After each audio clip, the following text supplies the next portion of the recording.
এই মুসনাদে আহমদ ইবনে হাম্বলের হাদিস শোনার উদ্দেশ্য হচ্ছে বিশ্বনবী প্রথমে ওমর ফারুকের নাম বলেছিলেন। সাইয়েদনা আয়েশা বলে না আমি ডরাই।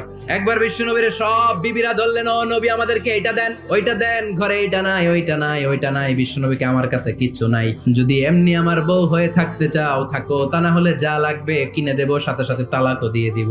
কিছু দিতে পারবো না, আমার নাই তো সামর্থ্য নাই, কিন্তু বিবিরাও ছাড়া না এটা দেন ওইটা দেন। বিশ্বনবী রহমতের নবী, বিবিদেরকে বুঝাতেও পারেন না, বিবিরা আবদার করতেছে নবী এটা লাগবে ওইটা লাগবে। ইন দ্য মিন টাইম বিশ্বনবী একজনের সালাম শুনতে পেলেন, কে যেন দরজায় দাঁড়িয়ে বলতেছে আসসালামু আলাইকুম। বিশ্বনবী দরজার দিকে তাকালেন, তাকিয়ে বললেন ওয়া আলাইকুমুস সালাম, আর বুঝতে পারলেন এটা আমার ওমরের সালাম। সালাম দেওয়ার পরে বিবিদের দিকে তাকায় দেখে একজন বিবিও নাই, সব অন্দরমহলের ভিতরে দৌড়। বিশ্বনবী বলছেন আমার শয়তান ইবলিস যদি তোমার কোনো রাস্তা দিয়ে হাঁটতে দেখে, শয়তান ওই রাস্তা রেখে দিয়ে অন্য রাস্তা দিয়ে হাঁটে। শুধু শয়তানই ভয় পেত না, মুনাফিকরাও ভয় পেত, জমের মতো ভয়। This is our super hero সাইয়েদনা ওমর ফারুক রাদিয়াল্লাহু তাআলা।